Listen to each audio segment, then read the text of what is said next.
അല്ലാഹു തആല നമുക്ക് തന്ന ഏറ്റവും വലിയ അനുഗ്രഹങ്ങളിൽ ഒന്നാണ് പ്രകൃതി. മനുഷ്യന് ജീവിക്കാൻ വേണ്ടിയാണ് മുത്തുനബിയുടെ നോറിൽ നിന്നെടുത്ത് ഈ പ്രകൃതി സൃഷ്ടിച്ചത്. പ്രകൃതി വർണ്ണാഭമായ ഒരു സൗന്ദര്യങ്ങൾ നിറഞ്ഞ മനുഷ്യൻ ജീവിക്കേണ്ട എല്ലാ കാര്യങ്ങളും ഉൾക്കൊള്ളിച്ചുകൊണ്ടാണ് പരിപൂർണമായ ഘടനയാണ് പ്രകൃതിക്ക് നൽകിയിട്ടുള്ളത്. ഒരിക്കലും ശാസ്ത്രജ്ഞനോ ഒരു വ്യക്തിക്കോ ഇതുപോലെയുള്ള ഒരു ലോകം സൃഷ്ടിക്കാൻ സാധിക്കുകയില്ല. ഈ പ്രകൃതിയിൽ മലകളുണ്ട്, കടലുകളുണ്ട്, മറ്റു കാടുകളുണ്ട്. അങ്ങനെ വലിയൊരു സംഭവമാണ്, വലിയൊരു വിപ്ലവം സൃഷ്ടിച്ചു തന്നെയാണ് പ്രകൃതിയിലുള്ളത്, പ്രകൃതി നിരീക്ഷണങ്ങൾ. പക്ഷെ ഈ അടുത്തായിട്ട് പ്രകൃതി ചില സ്വഭാവ മാറ്റം കാണിക്കുന്നുണ്ട്. മനുഷ്യനെ തന്നെ പ്രകൃതി ദ്രോഹിക്കുകയാണ്. മനുഷ്യന് വേണ്ടി സൃഷ്ടിച്ച പ്രകൃതി ദ്രോഹിക്കുകയാണ്. അതിന് കാരണങ്ങൾ തന്നെ എന്താണ്? മനുഷ്യന്റെ ദുർപ്രവർത്തനങ്ങളാണ് അതിന് കാരണം. ഈ പ്രവർത്തനങ്ങൾ എങ്ങനെയാണ് തടയേണ്ടത്? ഈ പ്രവർത്തനങ്ങളാണ് പ്രകൃതി, നമ്മുടെ ദുർപ്രവർത്തനങ്ങളാണ് പ്രകൃതി നശിപ്പിക്കുന്നത്.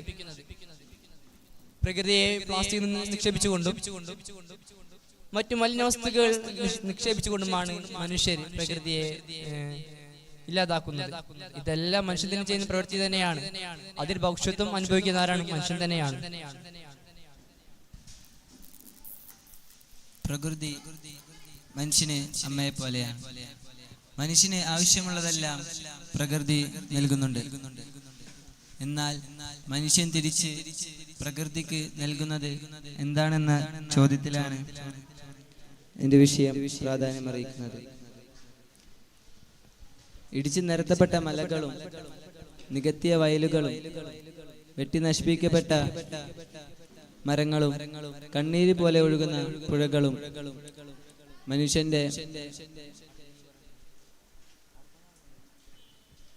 മനുഷ്യനും പ്രകൃതിയുമായുള്ള സമീപനത്തെ തുറന്നു കാട്ടുന്നുണ്ട്.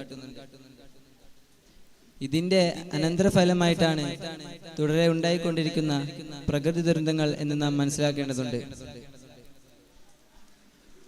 വർഷങ്ങൾ കഴിയുന്തോറും പ്രകൃതി ദുരന്തങ്ങൾ ഏറിവരികയാണ്. മനുഷ്യന്റെ പ്രവൃത്തിയുടെ ഫലമായാണ് പ്രകൃതി ദുരന്തങ്ങൾ ഉണ്ടാകുന്നത്. മണ്ണും മലയും പുഴയും എല്ലാം സ്വന്തം സ്വാർത്ഥത ലാഭത്തിനായി നശിപ്പിച്ചുകൊണ്ട് ഭൂമിയെ ചൂഷണം ചെയ്യുന്നതാണ് പ്രകൃതി ദുരന്തങ്ങൾക്ക് പ്രധാന കാരണം. നമുക്ക് ഈ വിഷയത്തെ രണ്ട് തലത്തിൽ സമർത്ഥിക്കാം. ഒന്ന് ലോക ജനതയെ ബാധിക്കുന്ന പ്രശ്നമായി, മറ്റൊന്ന് ദൈവത്തിനെ സ്വന്തം നാട് എന്ന് വിശേഷിപ്പിക്കുന്ന കേരളീയ സമൂഹം നേരിടുന്ന പ്രശ്നമായിട്ടും. പശ്ചിമഘട്ട മലനിരകളെ കുറിച്ച് പഠനം നടത്താൻ സർക്കാർ നിർദ്ദേശിച്ച ശ്രീ മാധവ ഗാഡ്ഗിൽ തന്റെ റിപ്പോർട്ടിൽ പറയുന്നുണ്ട്, പശ്ചിമഘട്ടം ആകെ തകർക്കപ്പെട്ടുകൊണ്ടിരിക്കുകയാണ്. ഇനിയും ഒരു നടപടിയെടുത്തില്ലെങ്കിൽ കേരളത്തെ കാത്തിരിക്കുന്നത് ഒരു വലിയ ദുരന്തമാണ്. അതിന് ഏറെക്കാലമൊന്നും വേണ്ടിവരില്ല. ഇത് യാഥാർത്ഥ്യം കൊണ്ട് എന്ന് നമുക്ക് മനസ്സിലാക്കാൻ സമീപകാല പ്രശ്നങ്ങളെ മാത്രമെടുത്താൽ മനസ്സിലാകും. 2018 കേരളീയ സമൂഹത്തെ പിടിച്ചുകുലുക്കിയ മഹാപ്രളയം 500-ൽ അധികം ജീവനുകളാണ് കവർന്നെടുത്തത്. അതിലേറെ പേർക്ക് കിടപ്പാടങ്ങളും ഉപജീവനോപാധികളും നഷ്ടമായി. പിന്നീട് 2019 ഇതൊരു തുടർക്കഥയാവുകയും ചെയ്തു. കവളപ്പാറ ഉരുൾപൊട്ടലിൽ 59ഓളം കുടുംബങ്ങൾ പെരുവഴിയിലാവുകയും ചെയ്തു. ഇന്നും 11 പേർ ആ മണ്ണിനടിയിൽ ഉണ്ടെന്നാണ് പഠനങ്ങൾ പറയുന്നത്. 2024 ജൂലൈ 30-നാണ് നാം എല്ലാവരെയും ഭീതിയിലാഴ്ത്തിയ വയനാട് ഉരുൾപൊട്ടൽ സംഭവിക്കുന്നത്. ധാരാളം സ്വപ്നങ്ങളും പ്രതീക്ഷകളും കൊണ്ട് ഒരു പുതുപുലരിയെ പ്രതീക്ഷിച്ചു കിടന്ന ആ സമൂഹം പിന്നെ കണ്ണു തുറന്നിട്ടില്ല. അതുപോലെ തന്നെ പ്രകൃതിയുടെ ഒരു ഘടകമാണ് ജലം. ജലം ജീവന്റെ തുടിപ്പാണ്. സൂറത്തുൽ അംബിയ 30-ാം ആയത്തിൽ അല്ലാഹു തആല സൂചിപ്പിക്കുന്നു, എല്ലാ സചേതന വസ്തുക്കളെയും ജലത്തിൽ നിന്ന് നാം ഉണ്ടാക്കി. അവർ വിശ്വാസികളാകുന്നില്ല. അതുപോലെ തന്നെ സൂറത്തുൽ അന്നംൽ 60-ാമത്തെ ആയത്തിൽ അല്ലാഹു തആല സൂചിപ്പിക്കുന്നു, ആകാശത്തിൽ നിന്ന് നിങ്ങൾക്കവൻ ജലമിറക്കി തന്നു. എന്നിട്ടത് മുഖേന കൗതുകമുള്ള ചില തോട്ടങ്ങൾ മുളപ്പിച്ചുണ്ടാക്കി. അതിലുള്ള മരങ്ങളെ മുളപ്പിക്കാൻ നിങ്ങൾക്ക് സാധിക്കുമായിരുന്നില്ല.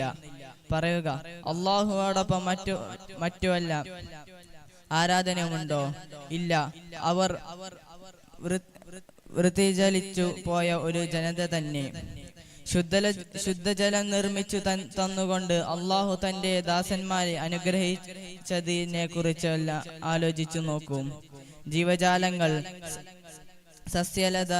സസ്യലതാദികൾ തുടങ്ങി ഭൂമുഖത്തുള്ള സകല വസ്തുക്കളും ജലത്തെ ആശ്രയിച്ചു കൊണ്ടാണല്ലോ നിൽക്കുന്നത്. ഒരിറക്ക് വെള്ളത്തിന് അത്യാവശ്യം നേരിടുകയും അത് വിലക്കപ്പെടുകയും ചെയ്തെന്ന് വെക്കുക. ആയത് നേടിയെടുക്കുന്നതിനായി ഐഹിക ലോകത്ത് നിന്ന് തനിക്ക് വ്യായാമം ചെയ്യാൻ സാധിക്കുന്നതെന്തും ചെലവഴിക്കാൻ മനുഷ്യർ തയ്യാറാകും. അതിനൊട്ടും അമാന്തം കാണിക്കുകയില്ല. അങ്ങനെയുള്ള ഈ മഹത്തായ അനുഗ്രഹത്തെ കുറിച്ച് ജനം അശ്രദ്ധരാകുന്നു എന്നത് അത്ഭുതകരം തന്നെ. ജലം ഒരനിവാര്യ വസ്തുവും അതിലേക്കുള്ള ആവശ്യം ശക്തവും തീവ്രവുമായതിനാൽ പരിശുദ്ധ സൃഷ്ടാവ് അതിനെ സുലഭമാക്കി അളന്ന് കണക്കാക്കിയാണ് അവൻ വെള്ളം നൽകിയിരുന്നെങ്കിൽ അത് എത്രമാത്രം ആയാസകരമായേനെ. ഭൂനിവാസികളെ എല്ലാം അത് പ്രയാസത്തിലാക്കുമായിരുന്നു.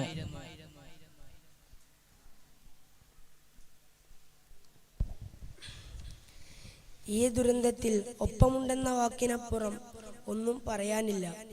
വയനാട്ടിലെ മനുഷ്യരോട് ദുരന്തത്തിന്റെ ആഴം അത്രക്കും വലുതാണ്. കൂടുതൽ എന്ത് പറഞ്ഞാലും അത് വേദനിപ്പിക്കും. ഇല്ലാതായത് ഒരു ഭൂഭാഗമല്ല, ഒരു ജീവനുമാണ്.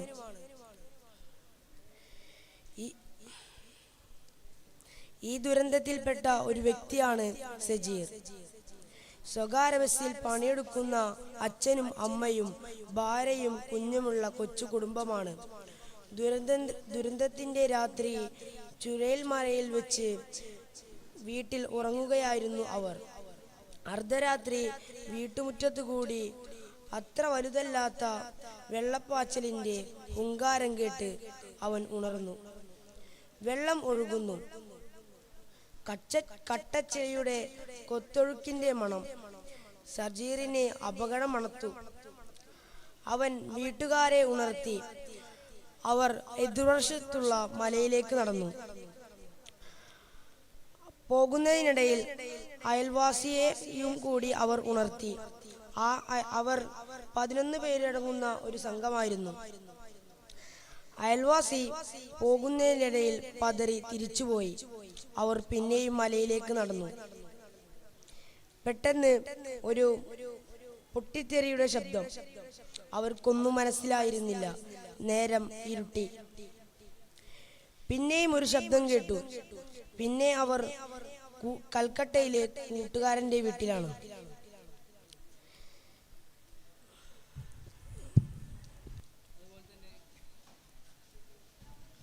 അതുപോലെ തന്നെ മലയാളത്തിൽ പഴഞ്ചൊല്ലുണ്ട്, അവനായിരിക്കും സത്യം നിങ്ങൾ പട്ടി കയറിയിരിക്കും. അതുപോലെ തന്നെ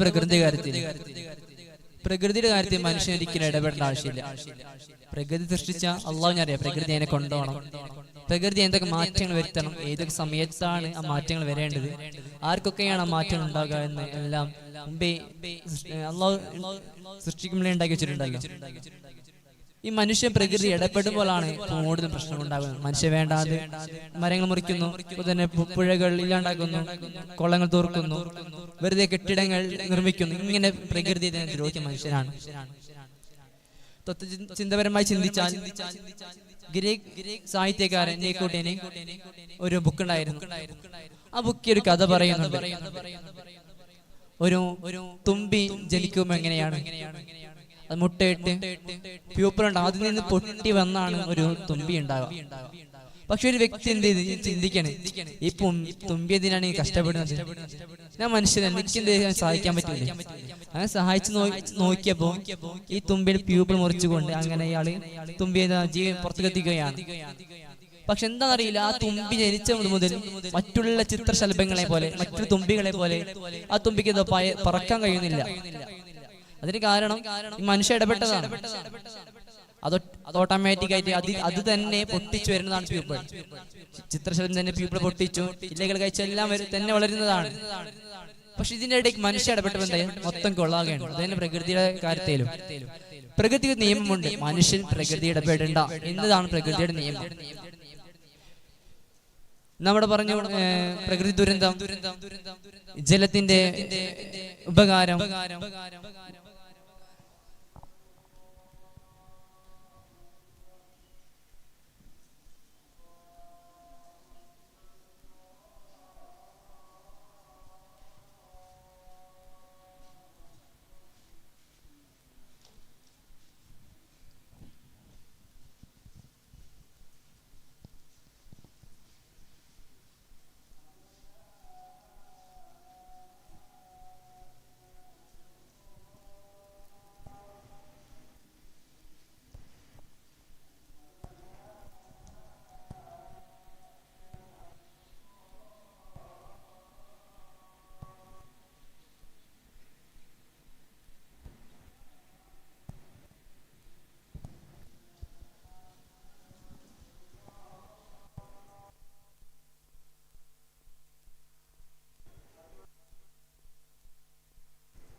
അതുപോലെ തന്നെ പ്രകൃതിയെ മനുഷ്യൻ ദ്രോഹിക്കാൻ മാത്രമല്ല, പ്രകൃതിയെ കുറിച്ച് സഹായിക്കുന്ന മനുഷ്യന്മാരുമുണ്ട്. ചിലപ്പോ പ്രകൃതി ദുരന്തങ്ങൾ ഉണ്ടാകുമ്പോൾ അവിടെയെല്ലാം ചില നല്ല മനസ്സുള്ള മനുഷ്യരോട് ഇടപെടണ കാണാം. നമുക്കെല്ലാവരും ഉണ്ടല്ലോ, വയനാട്ടിലെ ദുരന്തമുണ്ടായിരുന്നു. 2 ഗ്രാമങ്ങളോളം ഇല്ലാണ്ടായ ദുരന്തത്തിൽ ആ ദുരന്തം സംഭവിച്ച മുതൽ തന്നെ SYSന്റെ പ്രവർത്തകർ അവിടെ ഉണ്ടായിരുന്നു. കണ്ണൂരിൽ നിന്നുള്ള SYSന്റെ സകല പ്രവർത്തകരും മറ്റു ജില്ലകളിൽ നിന്നൊന്ന് അവരവിടെ പ്രയത്നിക്കുന്നുണ്ടായിരുന്നു. രാവിലെ മുതൽ രാത്രി വരെ അവർ സഹായിക്കാനും കാണാതെ മനുഷ്യരെ തിരിച്ചെടുക്കാനും അവരെ സഹായിക്കുകയുണ്ടായിരുന്നു. ചിലവർക്ക് കിട്ടിയത് പൊട്ടിയൊലിച്ച കൈകളാണ്, തലച്ചോറാണ്, കാലിന്റെ വിരലാണ്. ഇങ്ങനെയെല്ലാമാണ് ദുരന്തത്തിൽ നിന്നുണ്ടായത്. പ്രകൃതി ദ്രോഹിക്കുന്ന മനുഷ്യന്മാർ മാത്രമല്ല, സഹായിക്കുന്ന മനുഷ്യന്മാരുണ്ടെന്ന് കൂടി നാം മനസ്സിലാക്കേണ്ടതുണ്ട്. പക്ഷെ എന്നാൽ ഭൂരിഭാഗവും മനുഷ്യരെന്ന് പറഞ്ഞ പ്രകൃതി ദ്രോഹിക്കുകയാണ്. ആധുനികതയ്ക്ക് വേണ്ടി ഒരു ആധുനിക സമൂഹം വേണമെന്ന് നില കരുതിക്കൊണ്ട് അവർ പുതിയൊരു കാലഘട്ടം വേണമെന്ന് ചിന്തിച്ചുകൊണ്ടാണ്, അല്ലെങ്കിൽ ഡെവലപ്മെന്റ് എന്ന ഒരു പേരിനൊപ്പമാണ് ഇവരെ ചെയ്യുന്നത്. ഒരിക്കലും പ്രകൃതി നശിപ്പിക്കുക അല്ലെങ്കിൽ പ്രകൃതി ഇല്ലാതാക്കുക എന്നുള്ളതല്ല ഡെവലപ്പ്. അതാണ് ലോകത്തുള്ള ഏറ്റവും വേസ്റ്റ് ആയ പ്രവൃത്തി. പ്രകൃതി എങ്ങനെ നമ്മുടെ പ്രകൃതിയും ഡെവലപ്പ് ഒന്നിച്ച് ചെയ്യാൻ സാധിക്കണം. ആധുനിക സംവിധാനങ്ങൾക്കൊപ്പം പ്രകൃതി ഒന്നിച്ചു കൊണ്ടുപോകണം. ചെടികൾ നട്ടുകൊണ്ട്, പുതിയതായി കിണറുകൾ ഉണ്ടാക്കിക്കൊണ്ട്, കുളങ്ങൾ നിർമ്മിച്ചുകൊണ്ട്, എങ്ങനെയെല്ലാം പ്രകൃതി സംരക്ഷണം വേണം. ഈ പ്രളയം ഉണ്ടാക്കുന്നത് എങ്ങനെയാണ്? വെള്ളത്തിന് പോകാൻ സ്ഥലം ഉണ്ടാകുമ്പോഴാണ്. ഈ മല ഇടിയുന്നത് എങ്ങനെയാണ്? അതിൽ നിൽക്കേണ്ട അവസ്ഥയിൽ ഉണ്ടാകുമ്പോഴാണ്.